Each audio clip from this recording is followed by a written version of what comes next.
जय हिंद, नमस्कार। स्वागत आप सभी दोस्तों का आज के इस पेपर एनालिसिस सेशन में। आज हम 8 जून सेकेंड शिफ्ट का पेपर देख रहे हैं जो कि यूपी पुलिस कांस्टेबल से संबंधित है। आज के पेपर में दोस्तों हम बात करेंगे कौन सा पेपर टफ था, कौन सा पेपर इजी था, और उसी के बिहाफ में हम उन क्वेश्चंस को देखेंगे जो आपके आगामी एग्जाम के लिए महत्वपूर्ण हो सकते हैं। और पेपर की क्वेश्चन तो मॉडिफाई फॉर्म में आपको मिलेगा। तो चलिए आज के इस क्लास को हम देख लेते हैं, आगे बढ़ते हैं। सबसे पहले हम हिंदी के प्रश्नों को देखते हैं। आपसे हिंदी में प्रश्न बना है, निम्नलिखित में से ईदगाह कहानी किसके द्वारा लिखी गई है। तो दोस्तों क्वेश्चन नंबर 1 का जो राइट आंसर है वो है आपका मुंशी प्रेमचंद के द्वारा। ठीक है, ऑप्शन सी आपका करेक्ट है। उसके बाद दूसरा प्रश्न देखिए क्या है, अरे वाह आपका आगमन तो आकस्मिक है। अब यहाँ पे वाक्य में रिक्त स्थान पर किस विराम चिन्ह का प्रयोग होगा। तो अरे वाह, हुर्रे, जैसे जब सरप्राइजिंग होता है तो आपको भी पता है विस्मयादिबोधक चिन्ह का प्रयोग होता है। तो देखिए जहां तक मुझे लगता है दोस्तों, ये फर्स्ट शिफ्ट से सेकंड शिफ्ट थोड़ा इजी है। ठीक है, जो हिंदी और जीएस के क्वेश्चन हैं जो मैंने देखे हैं वो थोड़े इजी हैं, लेकिन आप पूरा क्वेश्चन पेपर देखिए क्योंकि आपको आगे एग्जाम देना है। यदि आपने एग्जाम दे दिया तो आपको राइट आंसर मिल जाएगा। निम्नलिखित में से कौन सी प्रसिद्ध काव्य रचना रामधारी सिंह दिनकर जी की है। तो दोस्तों क्वेश्चन नंबर 3 का राइट आंसर है बी, जो रश्मि रथी है ये रामधारी सिंह दिनकर जी की है। ठीक है, अगला प्रश्न आपसे बना है, कोयल की दलाली में मुंह काला। कोयले की दलाली में एक्चुअली है, ठीक है, ठीक है, कोयले की दलाली में मुंह काला लोकोक्ति का सही अर्थ क्या है बताइए। दोस्तों क्वेश्चन नंबर 4 का जो राइट आंसर है वो है आपका क्या है, बुरे काम या बुरी संगत से बदनामी ही मिलती है, ये सही जवाब होगा। ऑप्शन सी आपका करेक्ट होगा। ठीक है, गुल ए नगमा किसकी प्रसिद्ध रचना है दोस्तों बताइए। गुल ए नगमा किसकी प्रसिद्ध रचना है। तो ये है फिराक गोरखपुरी जी का, यानी कि ऑप्शन बी आपका करेक्ट होगा, फिराक गोरखपुरी। ठीक है, अगला क्वेश्चन देखिए क्या है आपसे, निम्नलिखित में से वोल्गा से गंगा कहानी संग्रह किसके द्वारा लिखा गया है। दोस्तों क्वेश्चन नंबर 6 का राइट आंसर है राहुल सांकृत्यायन जी के द्वारा। ठीक है, तो वोल्गा से गंगा ये लिखा गया है। आपको पता है वोल्गा भी एक नदी है, ठीक है, और गंगा भी तो हमारे देश की राष्ट्रीय नदी है, ये भी पता हो। नीचे दिए गए शब्दों में से गलत लिंग परिवर्तन वाले युग्म को पहचानना है आपको, तो पहचान के बताइए राइट आंसर क्या होगा। तो दोस्तों यहाँ पे जो ऑप्शन सी है गुणवान और बुद्धिमती, तो यहाँ पे पूछना है गलत लिंग परिवर्तन। तो शिष्य का शिष्य ठीक है, कबूतर का कबूतरी ठीक है, शेर का शेरनी ठीक है, लेकिन गुणवान का बुद्धिमती ये ठीक नहीं है। ऑप्शन सी आपका करेक्ट होगा। अगला प्रश्न है, लुटिया शब्द का सही बहुवचन रूप क्या है। तो दोस्तों क्या है, तो लुटियां होगा एक्चुअली। ठीक है, तो ऑप्शन बी आपका इसमें करेक्ट होगा। क्वेश्चन नंबर 9 देखिए क्या है आपसे, किसी पद उपवाक्य आदि की विशेषता दिखाने के लिए शब्द के नीचे जो रेखा खींचते हैं उसे क्या कहते हैं। दोस्तों क्वेश्चन नंबर 9 का जो राइट आंसर है ऑप्शन सी है, उसको हम अधोरेखा चिन्ह या अंडरलाइन कहते हैं। ठीक है, अगला प्रश्न आपसे पूछा गया है, गगनचुंबी यानी गगन को चूमने वाला में से कौन सा समास प्रयुक्त होता है। तो दोस्तों बताइए, यहाँ पे विश्लेषण भी है। क्वेश्चन नंबर 10 का राइट आंसर क्या होगा, ऑप्शन डी तत्पुरुष समास। ठीक है, अगला प्रश्न देखिए क्या है, निंदा शब्द का सही विलोम शब्द क्या है। दोस्तों क्वेश्चन नंबर 11 का राइट आंसर क्या होगा बताइए, निंदा का सही विलोम शब्द क्या होगा, स्तुति। ठीक है, ऑप्शन बी आपने करेक्ट किया होगा। क्वेश्चन नंबर 12 देखिए आपसे क्या पूछा गया है, रसगुल्ले में मिठास अधिक है। अब इस वाक्य में आपको रेखांकित जो शब्द मिठास है इसका मूल विशेषण रूप क्या होगा। तो दोस्तों मिठास क्या होता है बताइए।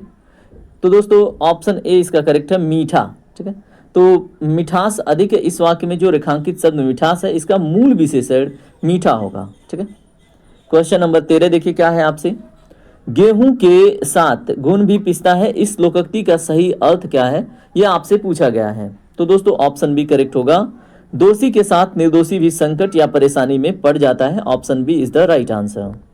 क्वेश्चन नंबर 14 देखिए क्या है आपसे, जो चंद्रमा, शंख और कपूर है ये निम्नलिखित में से किस शब्द के अनेकार्थी रूप हैं। दोस्तों क्वेश्चन नंबर 14 का राइट आंसर है ऑप्शन ए यानी कि अब्ज के। ठीक है, तो याद रखिएगा। चलिए बात करते हैं अगले प्रश्न पे।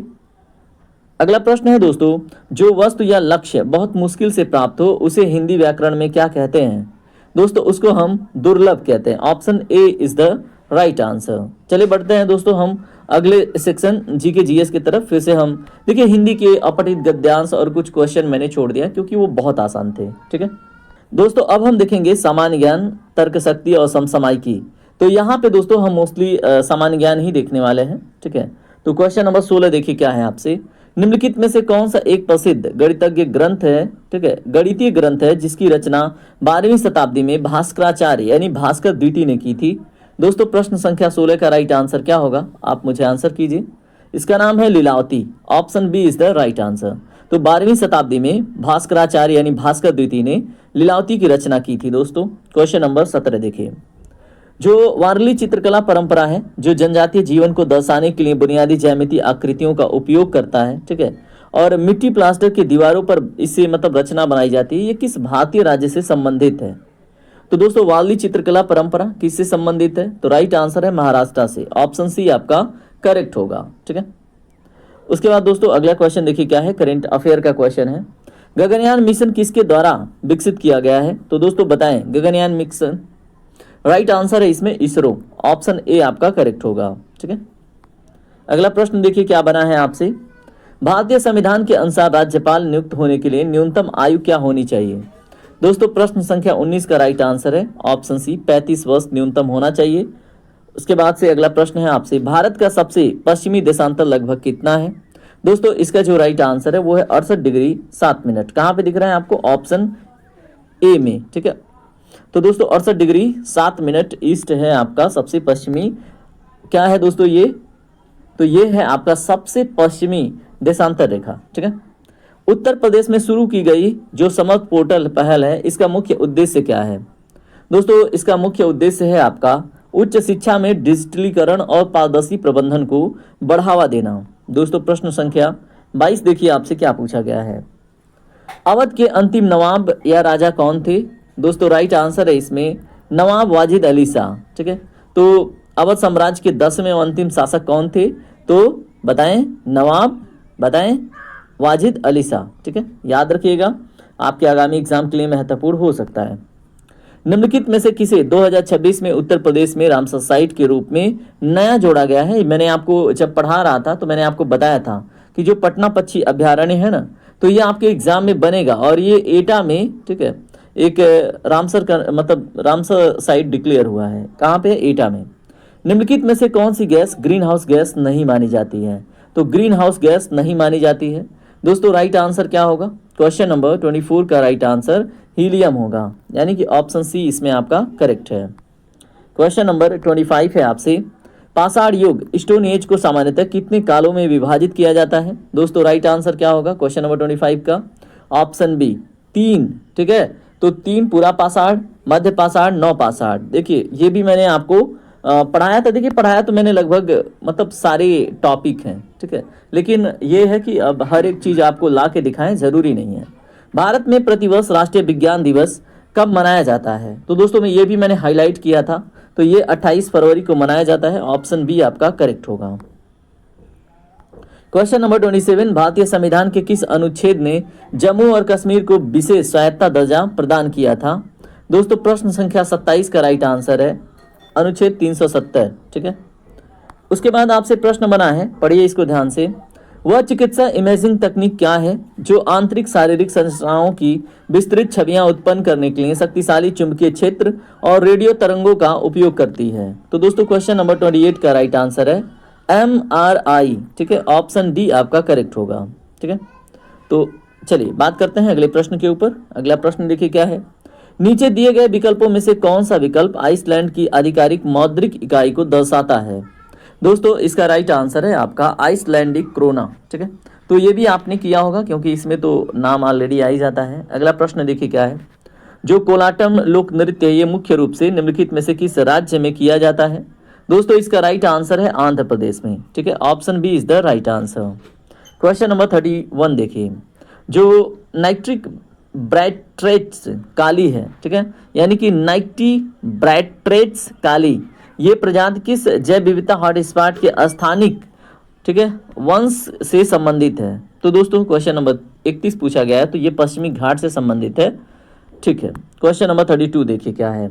जो शॉर्ट इन है भारतीय कंप्यूटर आपातकालीन प्रतिक्रिया टीम, इसने वर्ष 2025 में कितने साइबर सुरक्षा मामलों का निपटान किया था?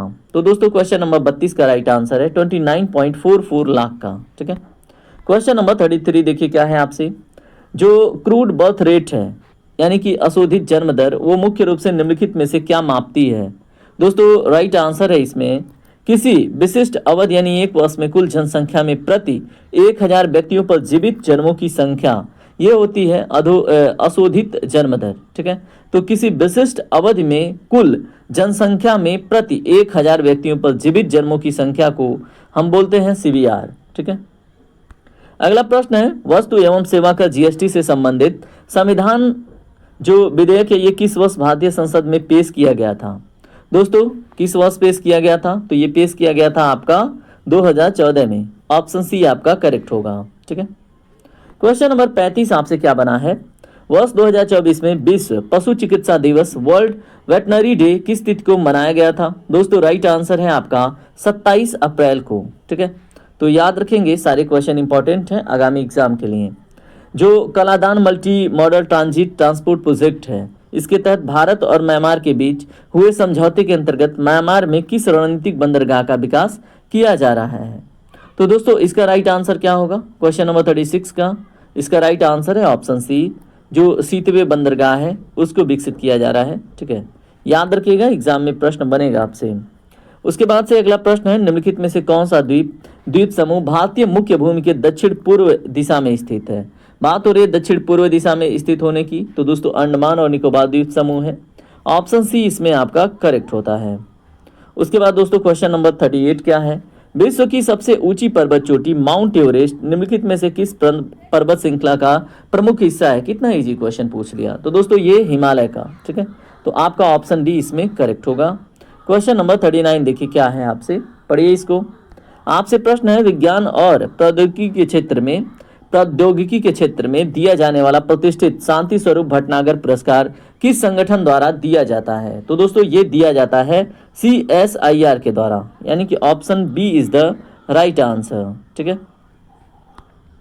क्वेश्चन नंबर 40 है आपसे भारतीय क्रिकेट कंट्रोल बोर्ड BCCI का केंद्रीय मुख्यालय अस्थायी रूप से कहाँ स्थित है? तो दोस्तों राइट आंसर है मुंबई में। Option C is the correct answer. Question number 41 देखिए क्या है। प्रकृति और जीवन पर आधारित कविताओं का प्रसिद्ध संग्रह जिसका नाम है लेई अ रिथ फॉर योर सोल। ठीक है। लेई अ रिथ फॉर योर सोल, ये किस पे आधारित है दोस्तों? ये प्रकृति और जीवन पर आधारित कविताओं का प्रसिद्ध संग्रह है लेई अ रिथ फॉर योर सोल। तो दोस्तों इसका राइट आंसर क्या होगा? एक साहित्यिक कृति है, किसके द्वारा लिखी गई है? तो इसका राइट आंसर बताएं, अगर आपने पढ़ा हो तो सोमाली के चक्रवर्ती हैं। Option A is the right answer. ठीक है। क्वेश्चन नंबर 42 देखिए क्या है। क्वेश्चन नंबर 42 पढ़िए ध्यान से। किस राज्य ने 14 अप्रैल 2026 को भारत की पहली क्वांटम परीक्षण सुविधा क्वांटम टेस्ट फैसिलिटीज का उद्घाटन किया? तो दोस्तों राइट आंसर क्या है इसमें? आंध्र प्रदेश। ठीक है। तो यहाँ पे आंध्र प्रदेश 14 अप्रैल 2026 को अमरावती में देश की पहली open access quantum computer test bed क्या किया? सुविधा का उद्घाटन किया। ठीक है। क्वेश्चन नंबर 43 देखिए क्या है आपसे। प्रसिद्ध अर्थशास्त्रीय पुस्तक राष्ट्रों के धन की प्रकृति और कारणों की जांच किसके द्वारा लिखी गई थी? तो दोस्तों बताइए, राष्ट्रों की धन की प्रकृति और कारणों की जांच, ये पुस्तक किसके द्वारा लिखी गई थी? दोस्तों राइट आंसर है इसमें आपका एडम स्मिथ के द्वारा। Option A is the correct answer. ठीक है। तो 1776 में प्रकाशित आधुनिक अर्थशास्त्र की आधारशिला पुस्तक थी ये, याद रखिएगा। उसके बाद दोस्तों हम बढ़ते हैं अगले प्रश्न की तरफ। पढ़िए क्या है आपसे। ICC पुरुष T20 विश्व कप 2026 का जो खिताब है वो किस देश ने जीता?